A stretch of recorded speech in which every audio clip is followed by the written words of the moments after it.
Look at how rotten that frame is. Good thing I stopped driving this truck. It's got a brand new Moog track bar on it I'm going to borrow. Those two broken bolts are just going to identify as alignment studs now. Stole the vacuum actuator off the mud truck. I'm going to put it on the other truck. One I took off looked brand new. Didn't work. Look at how rotten this one is. How does that still work? Vacuum actuator on. I got rid of the weird ghetto vacuum lines. Put the original ones back on. Well, my dad told me the vacuum actuator is bad on his truck. Started the truck, pulled this off the transfer case, no vacuum. I started reaching around up there by the bow housing. That's probably where the vacuum is supposed to come from. So let's see if we can hook this to something, or maybe we can steal the whole line off the mud truck if it's not completely covered in clay, and then see if the 4x4 works. Well, there's the other half of that line. Oh, the mud truck vacuum actuator has a bunch of zip ties on the inside of it to hold the fork on one side. So, I guess let's try to take all the vacuum lines off of this. What vacuum lines? All I can see is clay. Holy. Well, after about 10 minutes of taking all the clay off the top of the transmission and transfer case, I found some vacuum looking stuff. Well, that took way longer than it should have to get that out without breaking it, because all the clay. Could have just spliced together that gray line with a little piece of rubber, but might as well use that if I got it. Little bit of electrical tape prevents some rubbing. That should last for a while. So now just take all the vacuum lines off of this and replace with this. Vacuum actuator works now. Maybe I'll put the front drive shaft in so it's not Bluetooth. It needs a track bar really bad too. Cold, rainy today. Definitely not doing body work. Took the bumper off the mud truck, cut the bumper bracket off. This truck's got 3-inch body lift, so the front bumper's not fitting that good. This is 3 inches of the mud truck bumper bracket. Cut my sport bumper quite a bit.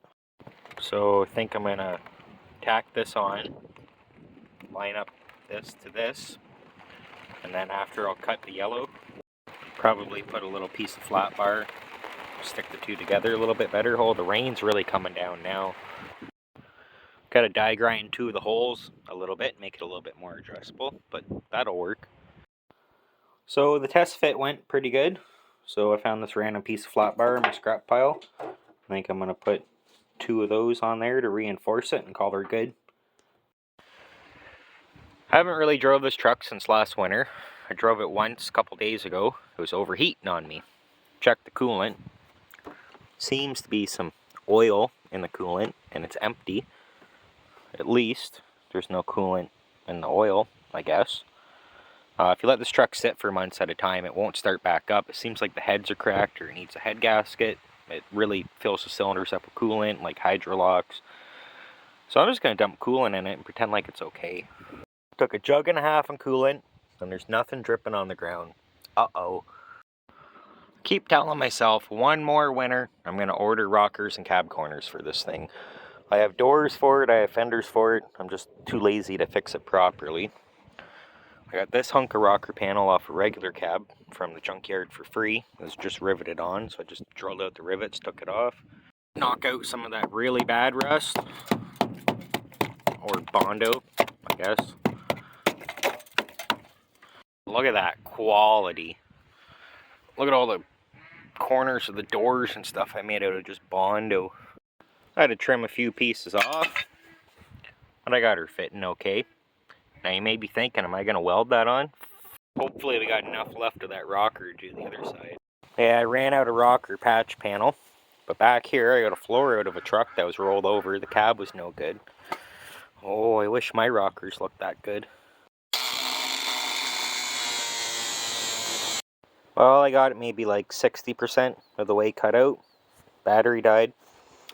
I took off my safety glasses and I looked down here and there's 2 rocker panels cut off a truck laying down there. If I was smart, I would have just grabbed one of those, brought it to the house, used a corded grinder. But I guess I got this almost cut out. I'll charge the battery and come back. Was going to change this U-joint, but these 2 caps don't seem that bad. So how about I just take 2 caps off the new U-joint and pretend like I changed it. It's been sitting out here in the weather for quite a while now, so I'm going to clean out these holes and get some clean grease coming out of them. New caps, be good to go. Found this random drill bit on the ground, so I'm going to clean this out. Reason why I took the front drive shaft out was I needed to drive the truck a long distance last winter, and these U-joint caps were doing spinny things. So I'm just going to throw it all back together with 2 new caps, the old crappy strap kit. I'm just going to give it a couple tack welds to the new cap. Should be good to go. Got my thread chasers out. I'm going to chase those threads. Maybe I even have the right one to do those threads. We'll see. Drive shafts in. Little trick that I do. So I stick a wrench on there, under here where the transmission cross member. Then reach up in here. Where is it? Shift it in a 4x4 transfer case. Locks the drive shaft so it don't spin. Push up on that wrench, tighten it. Click it back out 4x4. Go around, next bolt. Put the wrench on this one. Push up, tighten it. Repeat. Got distracted and took the Dynamax muffler off.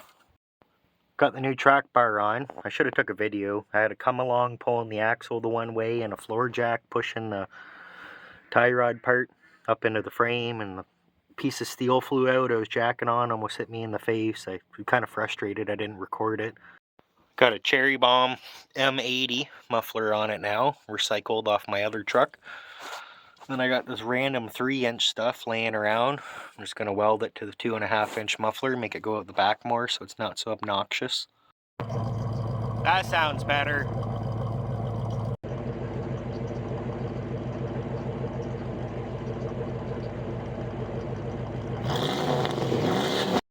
Yeah, I know my welds look like dog poop, but I don't think that's going to fly out of there. This yoke is really wallered out. The cap likes to spin in there, missing a little dink here that stops the U-joint from coming out the side. Don't want to replace the yoke, don't want to buy a strap kit, just weld her on, she'll be alright. Reused this band clamp like at least 7 times now, I don't know how it still works. There's my new exhaust, ignore the frame, let's pretend like we didn't see that, yep. There's my new exhaust, don't really need an axle hoop when you got that much lift. The only thing I paid for, I didn't have laying around, was an exhaust hanger at the very back. Notice my tailstock seal isn't leaking. I should probably check that, because I bet you any money it's empty. I got the orbital sander out, scuffed the gravel guard with 40 grit. I got my rocker patches self-tappered on. Trying to put windshield adhesive on it, but I ruined that caulking gun. I squeezed it too hard. So let's see if we can break this one too. Well, I got her all masked off. Time for some gravel guard. The masking tape's not going to be on there very long. So I just used this. It's like yellow packing tape. I got it for free. It should look good for about at least 2 weeks before the rockers fall off and the Bondo falls out. Gotta run to the store, get another can of gravel guard. That looks alright. Gotta heat up the windshield adhesive to re-caulk my bumper. You see up here? Hold it right to the kitchen. Oh, it's almost in the red. Well, hold it till it's in the red. Will it go that far? Go, hold it. Hold it. Oh, it won't even go in the red.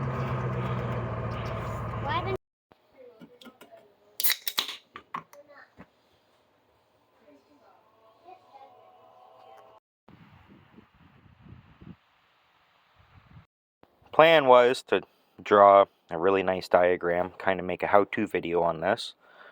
Here we can see the pinout of a 9004 bulb and 9007 bulb are different for the sport headlight. The original headlight plug is still there. This is my harness I made for the sport headlights. So these wires are all mixed up to make high, low, high, low, high, low. This is a 2001 Dodge Ram. So the headlights work through switch ground. So here's high, here's low, vice versa. Headlight indicator, high beam indicator does not work anyway.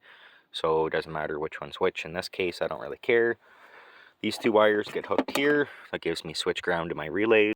There's 4 relays down here by the ABS pump, hooked to the battery box. So one relay does low, low. Another relay does low, low.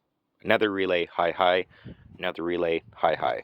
This truck has a stock sport harness, but on a sport, you don't use one of the elements in the bulb. you wire it up before relays, you can have 4 low beams, 4 high beams. This truck does not have ABS or ABS pump in the way, so this is a little bit easier to see. Can't remember if I recorded it, but I cut the fog light mounting out and I welded this to the steel on the inside of the plastic. The switch was already here. My dad wired it up a long time ago on LED fog lights.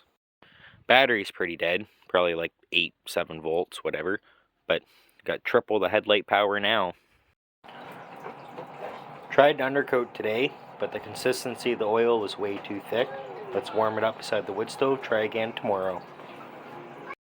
My dad was the last one to change the oil in this truck. He's been gone for 2 years.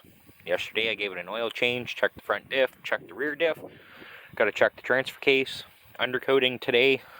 It's snowing, at least the ground's kind of frozen. I'm not laying in a puddle today. Got about 2 gallons oil on it so far. Gonna take a little break and heat up the oil beside the wood stove for a minute. It's getting a little bit thick on me. Should preserve this old dinosaur for a minute. Rusting through my gravel guard already. It's only been 2 weeks. Oil's warmed up now. Let's go finish the undercoating. Change the tensioner pulley. The AC compressor is making a lot of noise and the idler pulley is making a lot of noise, but we're just gonna ignore that for now. All done undercoating. I put about 3 gallons on it of like 1/4 undercoating oil, 3/4 random 80/90 that was dirty that had fiberglass dust in it. Got the gear oil for free, might as well use it, and it really seems to soak into the rust better than the undercoating oil. Gonna check the tire pressures, retorque the wheels, and then check the transfer case oil ATF level, and that's probably it. And as long as the motor doesn't burn all the coolant and overheat because it needs a head gasket or something, that's probably all the work I'm going to do to it. It'll get drove and neglected until next spring. And if it makes it through the winter and it doesn't blow up in June, I'm going to take it to Melbourne and either finish off the transmission or the motor because it needs both. Oh, and the fender's rotten, so the flare's falling off. I'm going to see if I can zip tie that. I'm going to stitch the inner wheel well together with zip ties. Don't know why my dad liked this truck so much. It was junk and not worth fixing 10 years ago, but here I am, fixing. If you guys could like and subscribe, help make my YouTube channel a little bit bigger, that'd be awesome.